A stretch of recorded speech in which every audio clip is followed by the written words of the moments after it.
This is the Whole Care Network.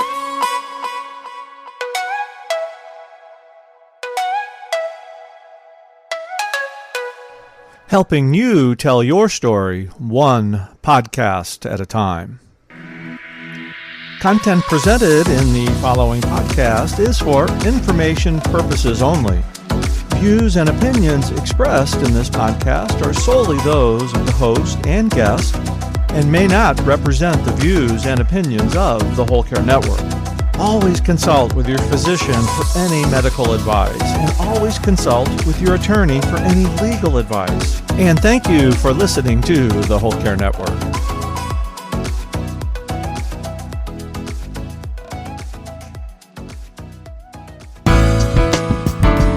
Most of us live in the past or the future. Very few of us live in the present.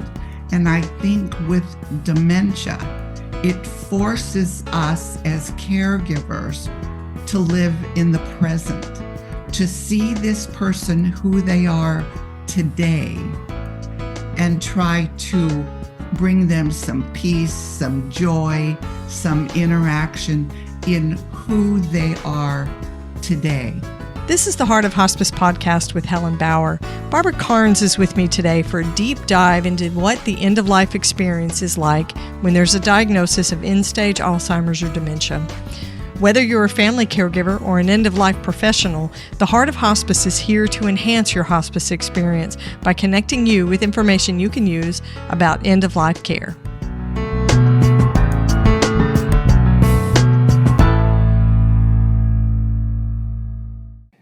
This episode of the Heart of Hospice podcast is sponsored by the Tree of Life Conference by International Doula Life Movement. Join IDLM at the Tree of Life Conference in San Antonio, Texas, November 1st through the 4th.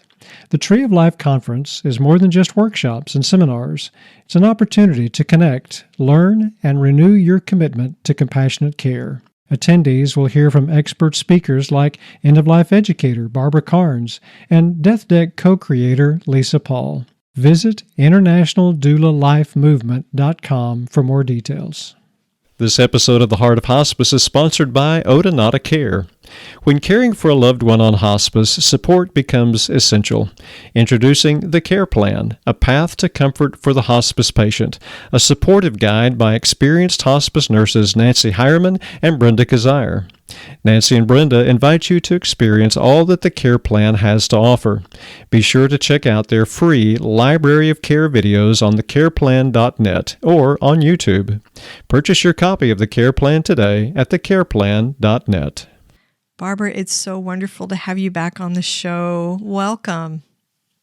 Oh, thank you. You know I love being here. I love you guys, and we'll have a great talk. We always do. We always do. It's like family. You've been on the show. I tried to think, I don't know, this is your fourth or fifth time to be with us. So I love that. I'm so glad to have you back.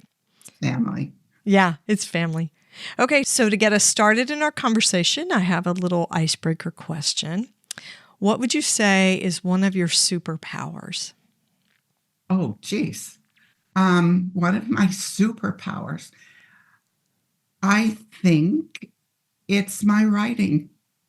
I think that I can take thoughts and put them into words and put them on paper that make sense and that are easy to understand. I think maybe that's my superpower. Oh, I would totally agree with that. I read your blogs. I read everything that you send out and that you post. And your writing is amazing. You manage to capture the philosophy and the whole foundation of hospice care and end-of-life care, but you put it in a way that a caregiver can say, I totally get that. It's very relatable, very easy to understand. Early on, when I was seeing patients, I learned to talk no medicalese, to speak fifth grade level, and be gentle. And those three beliefs that I have that are important, I put into my writing as well as my teaching.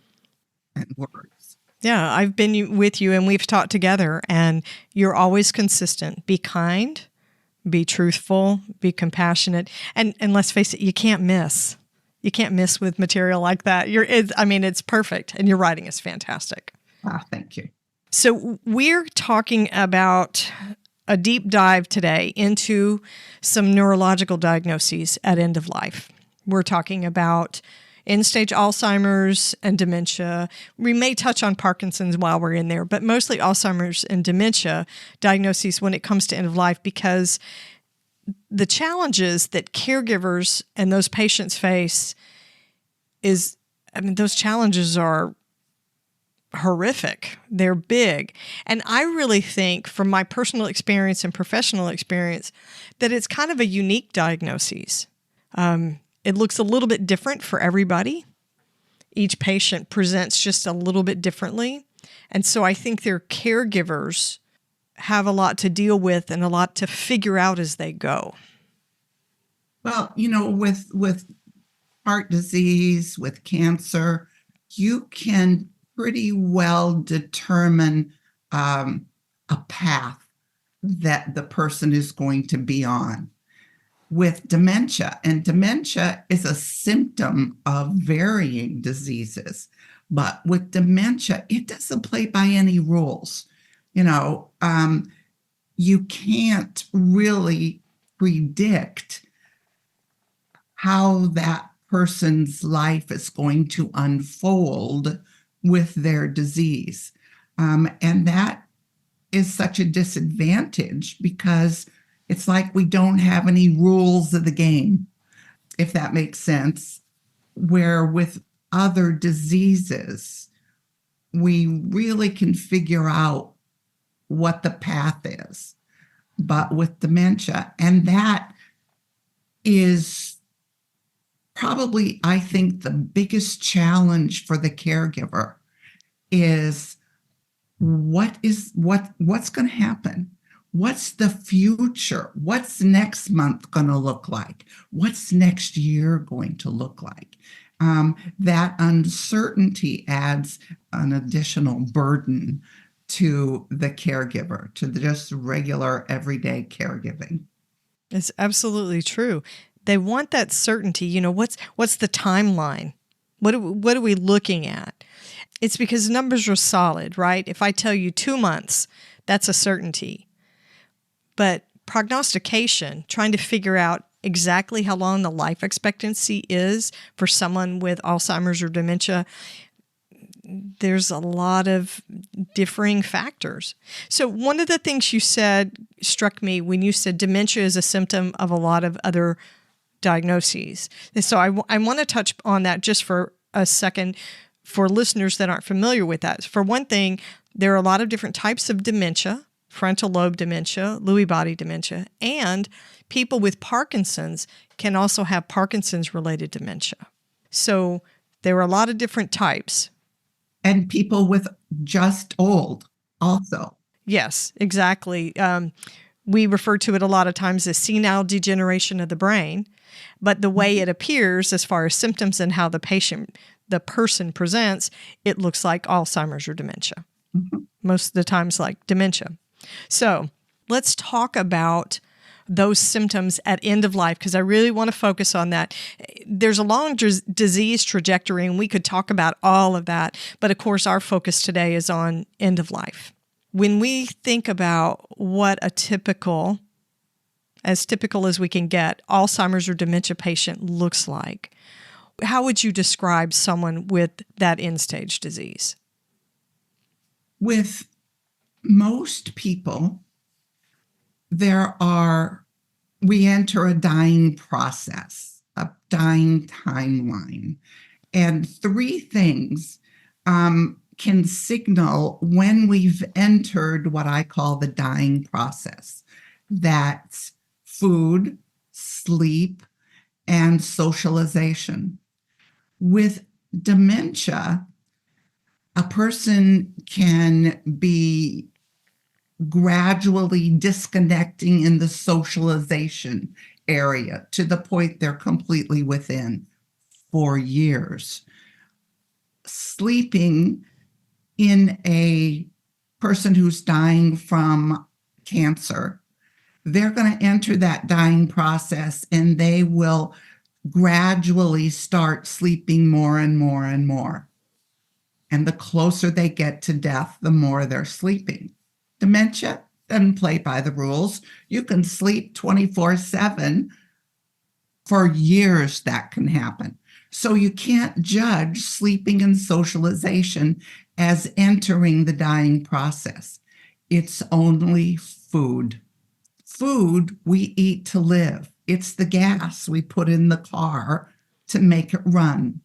And when a person forgets how to swallow, when they start choking, when they can't eat, that's the only determination that you've got that the dying process has begun.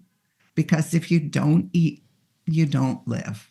And so that's what I watch for to get a sense of now the person has entered the dying process. So let's look super, super close up at the eating, Barbara. As the patient begins to move towards death and that ability to process food and that ability to take it in changes, you see things not as obvious as an inability to swallow, but there are things that even come before that, like pocketing food. Holding it in the mouth, yes. Yes, holding it in the mouth. I've even seen patients that have to be prompted to swallow. They can feed themselves, but they just hold the food and they have to be told, now swallow it. And I guess that's a form of pocketing. But I've even seen patients that hold, an hour later, and the family is unaware, they'll still have a little mouthful of food that they've tucked back, next to the cheek in the back. So all of that is the beginning and the movement towards this inability to take in food completely. Exactly. And families struggle with this. So what would you tell a caregiver who was having to deal with someone who's beginning to eat less and having more and more difficulty, more and more changes to their eating? You're going to support and educate the caregiver, because we associate food with so many things. It's socialization. It's a sign of love.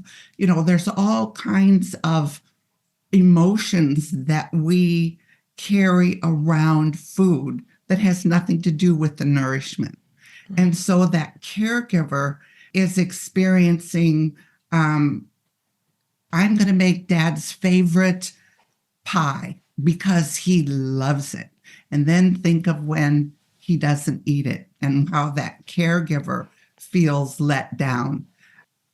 I believe you always, always offer food, but you have to look at the kind of food you're offering. And I'm also saying don't force. And so in the dying process, normally the person will stop eating meat, and then pretty soon it's fruits and vegetables, and then anything that takes energy to digest. With dementia, you figure out what foods will go down the easiest. What can you do to try and forestall the choking? Soft foods go down better and are swallowed easier than solid, hard food. So you try that. But there will be a point that no matter what you try to do to get your person to eat, they're going to stop. They're going to stop. And so it's, I think, educating and supporting the caregiver in understanding the process. One of the things that I just learned recently is that caregivers concentrate on keeping the body alive. And all the way that they can do that, the patient body is concentrating and figuring out how to die. And those two goals, and it's both of them are on unconscious levels, but they conflict. They don't support each other.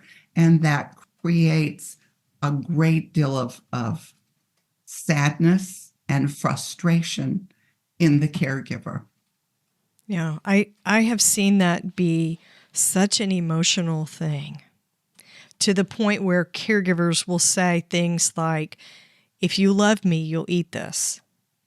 You can't get healthy, you can't get stronger if you don't eat. You know, basically asking for things that are unrealistic. It's not that they are being stubborn or they're just, being hard to live with.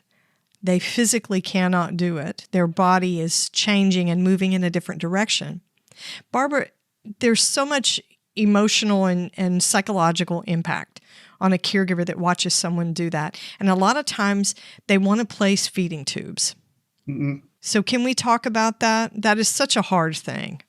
It is. And actually, I've looked up on the Alzheimer's website, and they talk about artificial feeding and the benefit of it, and that there really isn't. They're really not in support of artificial feeding. I'm going to really go out on a limb here, but artificial feeding is going to prolong life. And for a while, don't know how long.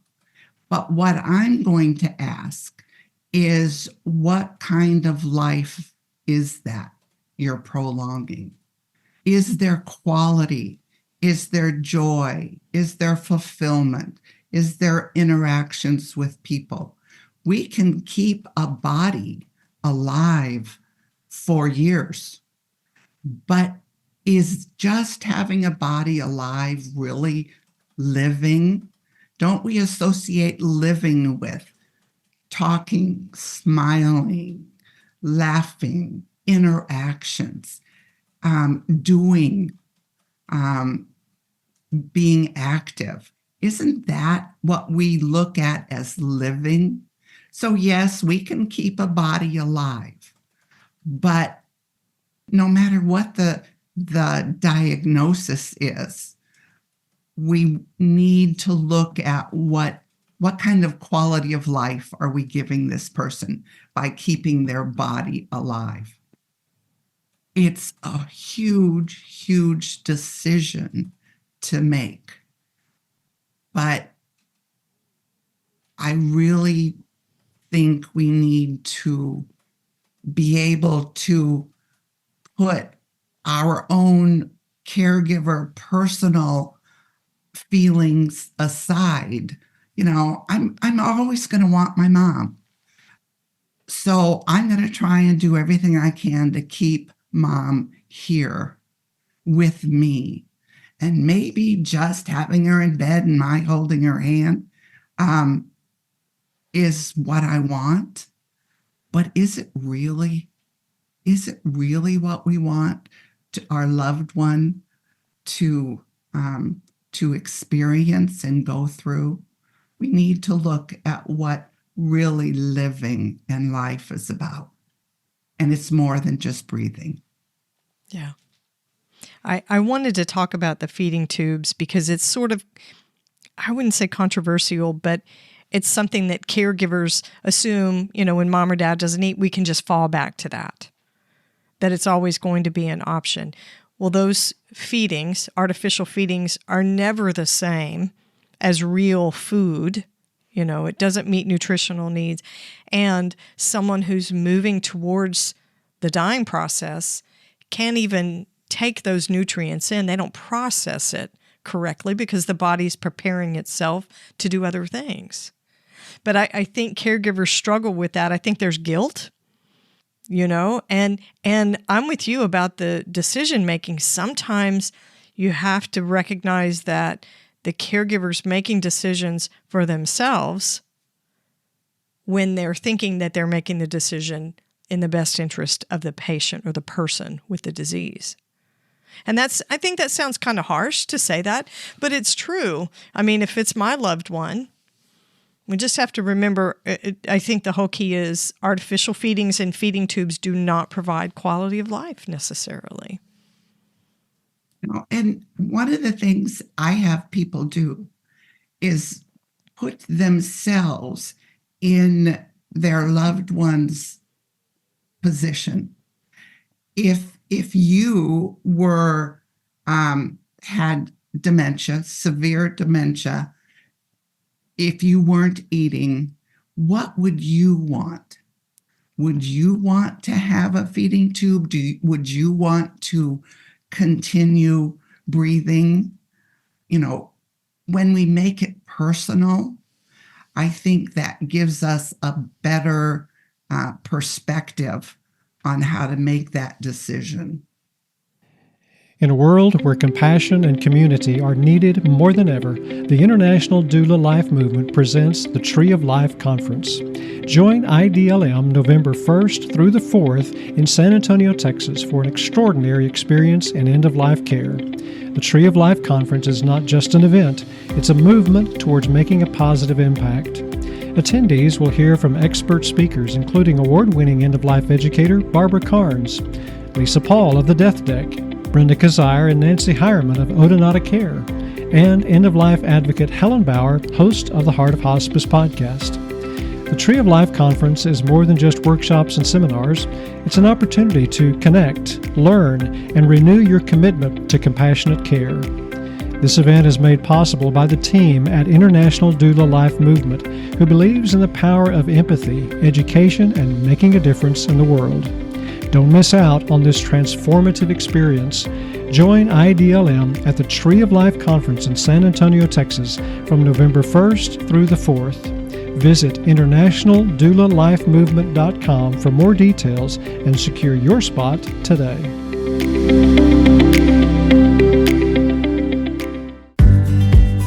When caring for a loved one on hospice, support becomes essential. Introducing the Care Plan, a path to comfort for the hospice patient, a supportive guide by experienced hospice nurses Nancy Hireman and Brenda Kazire, with over 40 years of combined hospice experience. The Care Plan is your trusted companion, a wealth of knowledge from clinicians who understand the unique challenges of hospice care. Nancy and Brenda provide practical insights in their book, along with a library of guided videos that offer caregiving tips and techniques to make caregiving easier and simpler. The Care Plan isn't just a book, it's a source of strength for those who navigate the challenges of caregiving, ensuring that every moment is embraced with compassion and care. The goal of Odonata Care is to transform the end-of-life experience through education and support. Nancy and Brenda invite you to experience all that the Care Plan has to offer. Be sure to check out their free library of care videos on thecareplan.net or on YouTube.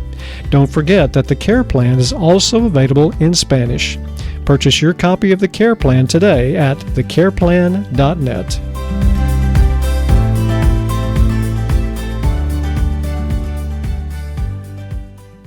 So let's talk a little bit more about the caregiving challenges. What are some of the special challenges that caregivers for folks with Alzheimer's and dementia face? Number one is 24/7 work. And generally it's all on the caregiver's shoulders. So you're not only dealing with the physical 24/7 work and lack of sleep and tiredness that the caregiver is having, but you're also having the emotional weight of watching your loved one not live the kind of life you would like them to. I think caregivers don't have the support, and that's where volunteers come in, church volunteers or neighbor volunteers who will come in and say, look, go to bed and go to sleep. I'm going to watch your dad for 4 hours, or go to a movie, go out, even go to the grocery store, because caregivers need a break, and generally they don't get it or they don't take it. Also, the fact that I had a life. I had my own activities and all that I did independently of mom. And now all of that's gone, and all I've got is I'm taking care of mom. And with that can build resentment and anger and frustration, and then the guilt that the caregiver then carries because of those feelings. So caregivers, in my mind, are saints, but even saints need support. And our medical system doesn't really give support for a disease or a symptom that is growing yearly. I mean, the statistics of people that are being diagnosed is going up and up and up. And at some point, I hope to see a recognition of the need for assistance in caregiving. You know, we've got Medicare working in hospice. We've got Medicare helping in home health aides and home health. We've got Medicare helping in nursing facilities and assisted living. We don't have any help for those people with dementia or the caregivers that are taking care of them. And that is a huge job. So anticipatory grief, this change in identity, you were talking about how caregivers all of a sudden realize that this is all they do. And they may be people that work or they have children. You know, they're sandwich caregivers, so they're caring for their own kids and their parents at the same time. So there's a big identity shift where you were a person doing all your own things, your hobbies, maybe your community, your friend groups, your social groups. And then all of a sudden, all those things dwindle. And you realize, you know what? This is all I do outside my job, outside my paying job. There's a huge role shift, a huge identity shift. I want to talk about anticipatory grief with these folks because it's a long road to get to the end of this. And grief starts with the moment of diagnosis. And we carry that grief with us for years and years. Past the death, we carry it, but we tend to associate grief with death. And what I'm seeing is from the moment of diagnosis, we begin grieving. And with dementia, grief isn't about really the death. We're grieving so many losses along the way. You know, the loss of the communication, the loss of the physicality. So anticipatory grief is, yes, dad's going to die, and I'm grieving that. But it's really grieving every single loss that occurs from diagnosis until through death. And I don't think we tend to associate grief with death. And there's grief over the loss of a job, or there's grief kids going off to college. You know, there's all kinds of grief that we don't even think about, but we carry those losses and the feelings with us. These diagnoses seem to peel away. It's almost like a flower that loses petals. And there'll be pieces of the identity of the person that drop away. So if you're the caregiver caring for your spouse, you know, you're picking up these additional roles, but that loss of an intimate partner may be lost. that loss of financial safety and security. If there's a job that's changing, a source of income that's being lost, there are so many different little pieces that fall away over time, especially when the disease trajectory is so long, like Alzheimer's and dementia, and then all of a sudden you realize you've been grieving for years. The person's still with you, but you're still grieving all those changes and all those losses along the way. I think that there's, I don't know, to me it's just a special set of circumstances when it comes to being the family caregiver for someone with Alzheimer's and dementia. To me, it seems much harder, especially with the unpredictability of the symptoms. Mom may have been this very shy homemaker who was fairly quiet, very involved in her family, and all of a sudden, not all of a sudden, but through the months, she's gotten to where she won't take a bath because she doesn't like the spray of the shower on her head or her skin. Or she's immodest now and takes her clothes off inappropriately when you have company in the house. Or you can't take her out in public because her language has gotten bad and she curses or says vulgar sexual things out in public. So that kind of relationship loss and caregiving situation, I think, is very unique to Alzheimer's and dementia caregivers. It's like we're caring for a stranger. Mom, you have your memories and your habits and all that you carry with you that makes mom mom. And gradually over time, you lose that, and you're who is this stranger? What do I do? What do I say? Most of us live in the past or the future. Very few of us live in the present.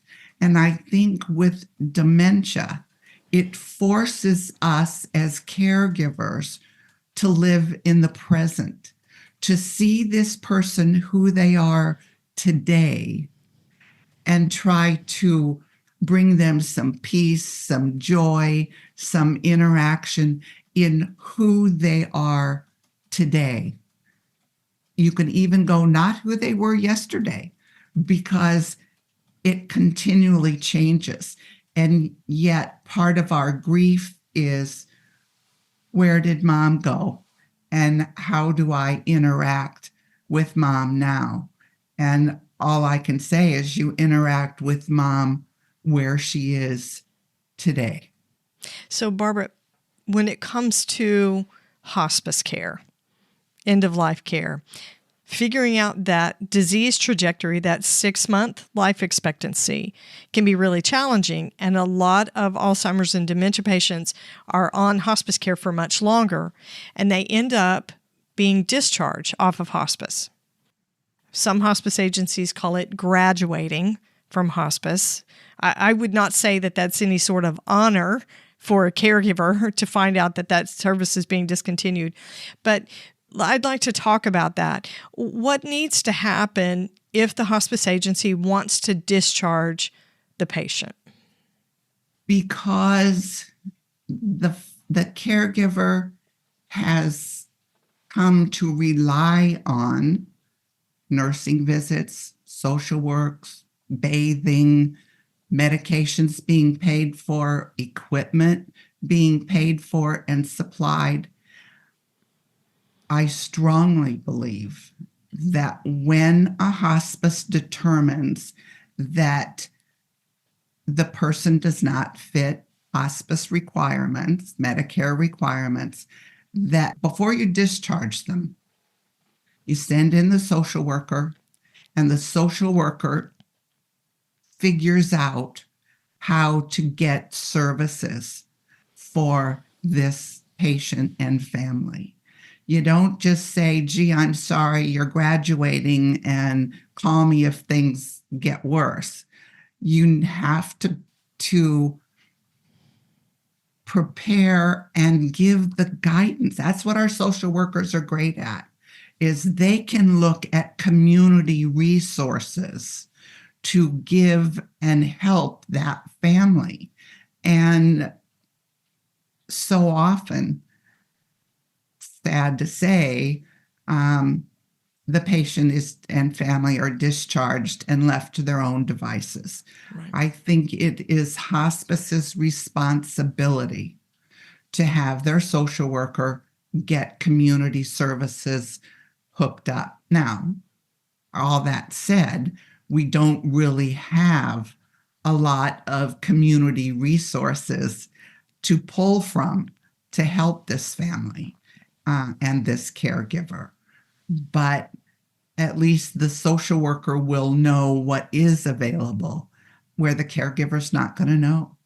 And suddenly that caregiver is going to be responsible for bathing, going to be responsible for medications, going to have to order a new hospital bed and a wheelchair. And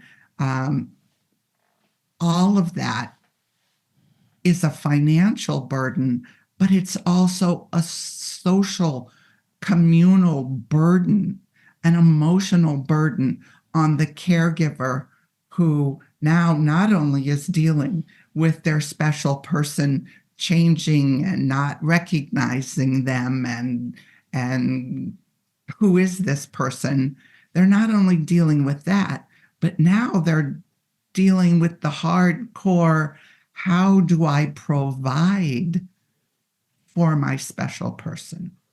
And establishing with another doctor, because your hospice doc is the doctor that manages everything for the patient. Well, now mom or dad needs a new doctor. Yeah. There's a lot that goes into discharge planning. So what we would tell you if you're listening and you are a caregiver for someone with Alzheimer's or dementia and the hospice agency is saying that a discharge is going to happen, ask for these resources. Ask to have that social worker sit down with you. Talk about all the community resources that you would qualify for that would help to fill some of these gaps that you're going to experience in the care without your hospice team coming in. Ask about a supply of medications.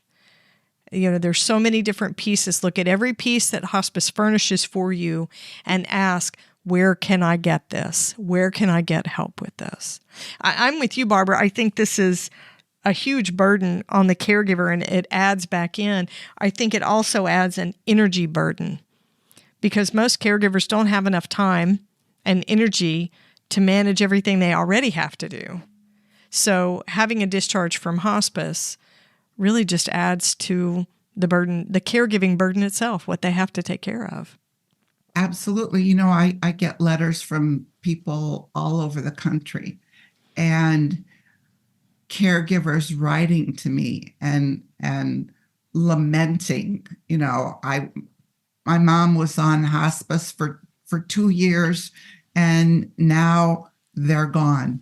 Yeah. And I don't know what to do. I don't know how I'm going to continue taking care of mom. And yet there's no alternative. You know, yeah. I don't know how I'm going to do it, but I have to. Not everyone has a church that can offer emotional and physical help. Stevens Ministries sometimes can help with just the isolation. You know, we haven't even talked about the isolation that occurs for the caregiver. Right. Because they're stuck taking care in the house of their special person.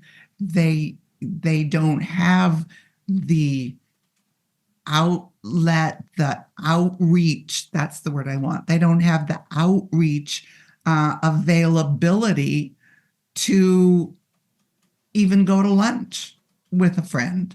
Yeah, it's I really think a unique caregiving experience to be responsible for someone with an Alzheimer's or dementia diagnosis. Barbara, you have a special resource. One of your booklets is designed for caregivers who are caring for someone with dementia or Alzheimer's. Which booklet is that? How Do I Know You is the booklet on dementia. But I also have a book, it's actually a book for caregivers called By Your Side. And it talks about how do you take care of yourself as a caregiver, ideas and tools for the caregiver to take care of themselves. It also goes into signs of approaching death and has a caregiver worksheet that is helpful in tracking what you're doing every single day. Did you give the meds? Did they pee? Did they poop? Just recording things that we don't even think about that are important to the well-being of our person. So those are my two that I would recommend. I love the caregiver worksheet. It's like a journaling. When my father-in-law was close to end of life a couple of years ago, we were doing exactly like that. We were writing down, there was a bowel movement here, here's where he was given some morphine, here's where his respirations went up really high, or he got very agitated. And it was great because when any call had to be made or any one of the healthcare people, any of the hospice people would ask a question, we could go straight to that journaling. So your guides, your worksheet, it sort of helps you, it takes some of the thinking work out of it because all you have to do is fill in the blank. Well, and caregivers, as we've been saying, are under such stress that one of the things that's affected is our memory. What did he, it's nighttime. What did he have for breakfast? Oh, did he eat? And you don't remember. Did I give that medication? Did I give it when I was supposed to? Did he poop today or was it a week ago? We don't remember. And so we have to write down so that we can report to the doctor, to the home health nurse or the hospice nurse, that we can report those things. But even if we're on our own, it helps us track what's unfolding. So even if you don't have help, this will help guide you and help you with the care of your special person. Exactly. Barbara, just to close us out, so if you could offer a word of encouragement to somebody who's a caregiver like this in the home for a loved one who has Alzheimer's or dementia, what would you tell them? I would say put your oxygen mask on first. That you have to look at yourself and your needs, not only physical needs, emotional needs. Find a little joy. What brings you joy? You are living your life and have needs that need to be met. Put your oxygen mask on first. Take care of yourself. Then you will have the energy to take care of your special person. I love it. I love it. Barbara, where can listeners find your books, your resources, and your video? You have a fantastic video. New Rules for End of Life is the video. Yes. Go to my website, bkbooks.com, and there's blogs. You can sign up for a blog where you'll get weekly email with whatever I've happened to write that week. And read, I've got all the blogs on there. So if you want information on dementia, and the search button, type in dementia and all the blogs that I've written on dementia, or choosing a good hospice. Put that in the search and read the ideas on how to pick a hospice. And all of my products are there too. Awesome. I will have links in the show notes so folks can go in and find you and connect with you on social media, because you're really active on Instagram and on Facebook as well. So, And LinkedIn. and LinkedIn.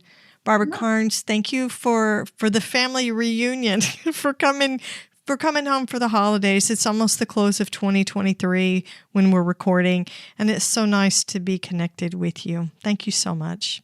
Oh, thank you for having me. You know, you're a special place in my heart.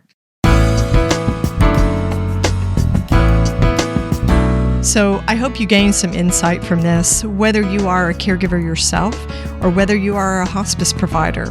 Barbara Karnes has some fantastic information. You're going to want to check out her resources. So you'll find all of those on bkbooks.com, and you can connect with them on LinkedIn, Facebook, and Instagram. Be sure to catch the next episode of the Heart of Hospice podcast. You can find more episodes on theheartofhospice.com. Don't forget to follow us on your favorite podcast platform. You can connect with the Heart of Hospice on Facebook and Instagram, and send me your questions or comments by email to helen@theheartofhospice.com. And remember, no matter who you are or where you are in your hospice journey, you are the heart of hospice.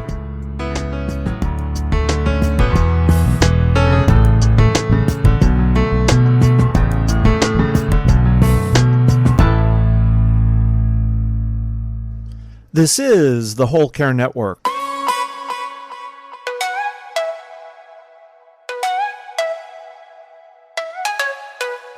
Helping you tell your story one podcast at a time.